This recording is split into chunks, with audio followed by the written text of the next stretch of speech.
Donc la vidéo précédente concernant les champs électriques, on avait vu donc deux charges électriques. On avait plus Q moins Q. J'avais considéré que deux charges électriques. Bon, on pourrait en considérer plusieurs hein, et voir le barycentre, mais c'est pas le but du jeu ici. On avait pris la distance, je veux dire, séparée en deux, et là, la distance totale était D. Et donc, on avait étudié le moment dipolaire P en norme. P est égal à la distance D fois la charge Q. Alors, on avait étudié le champ à une distance éloignée, à un point P, on avait trouvé donc que le champ, la charge là créait un champ au point P qui avait cette direction, la direction là, alors que la seconde avait une direction E2 comme ceci. Et donc la somme E1 plus E2 donnait le champ vectoriel, je veux dire, comment on appelle ça, résultant. Voilà. Et qu'on avait calculé ce fameux champ résultant au point P, E valait donc le moment dipolaire P sur 4 pi epsilon 0, et on avait dit qu'on avait pris que P était très éloigné par rapport à la distance des demi, donc à cette fameuse petite distance A, qui est de là à là, donc des demi, et on avait un rapport par rapport à R cube. Donc voilà, donc c'était P sur 4 pi epsilon 0 R cube, où P est le moment dipolaire, qui était égal à P Q fois D en norme. Voilà. Maintenant, on va... Ça c'est...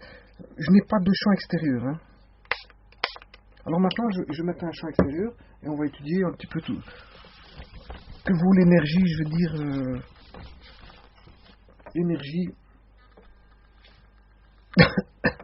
voilà.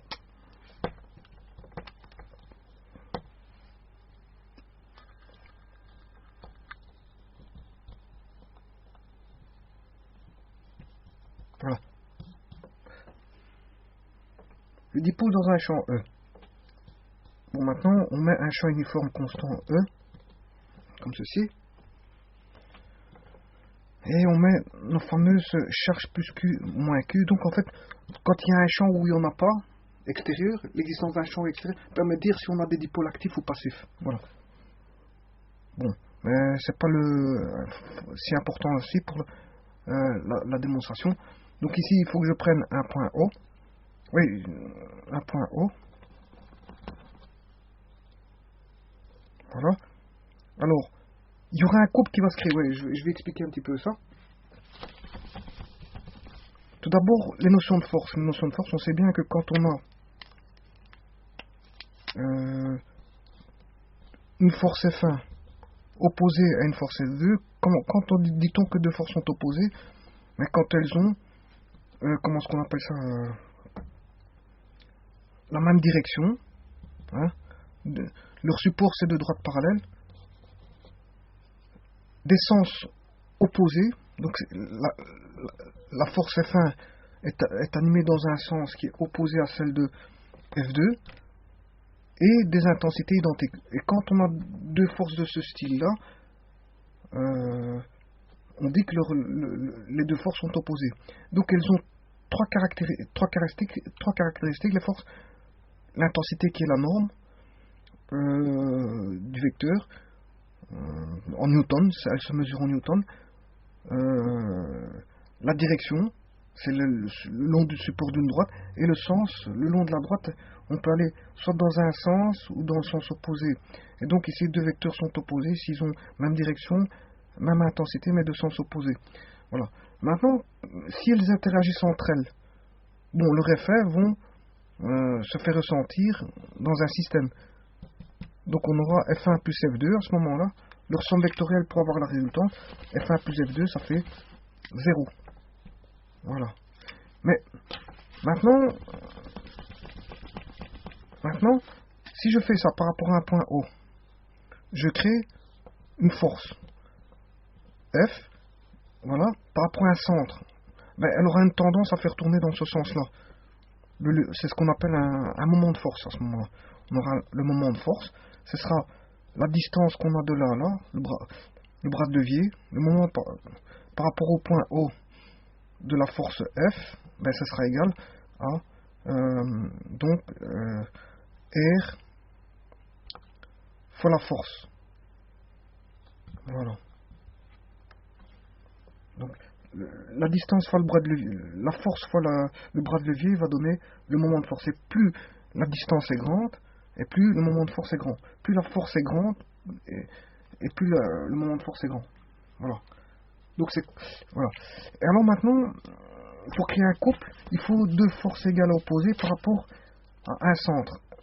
Voilà, comme ceci. Donc si on a les mêmes distances R et R, voilà, j'ai F1, F2. Là, on crée une rotation, et c'est ce qui se passe dans les clés polygonales. Dans les clés polygonales, à 6 pans, voilà, par exemple, dans les clés polygonales, eh bien, on crée par rapport à 2 points un couple de force. Maintenant, si on n'arrive pas à enlever un boulon, qu'est-ce qu'on fait? On prend une grande barre pour avoir un plus grand barre. Par exemple, il y a un boulon de roue de voiture. Je n'arrive pas à enlever un boulon de roue de voiture. Je prends donc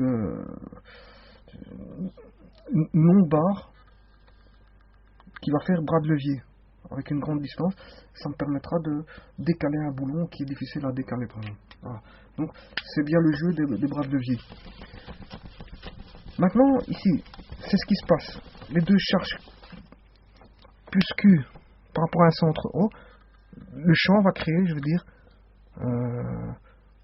donc comment on appelle ça, une force F et une force opposée moins F. Voilà. Donc elles sont opposées. Donc ici, voilà. Alors on va étudier leur moment, sachant que on m'avait parlé du PF qui était Q fois D. Q fois D. D était la distance entre les deux charges. Donc ici, moi j'ai besoin de parler de distance. Donc le vecteur distance, ce sera le vecteur D. J'aurai le vecteur D et l'opposé de vecteur D qui sera ici. Voilà. Alors. Donc à ce moment-là, par rapport au champ constant, je peux mettre un axe d'origine X. Voilà.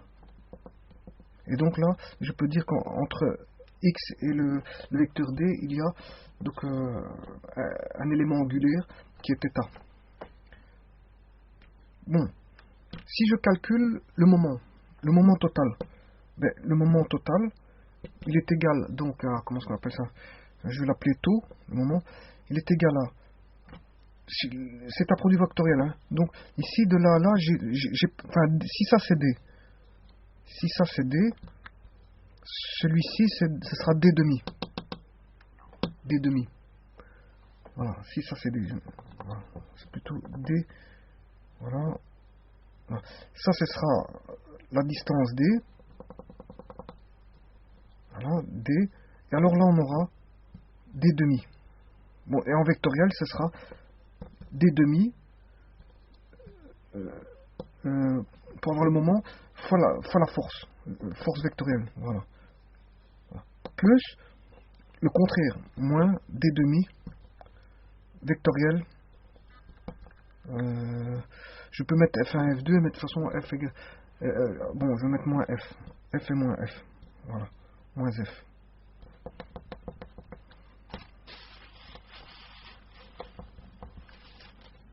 Moins F. Celui-ci, je vais l'appeler moins F. Avec du rouge. Parce que c'est le vecteur opposé à F.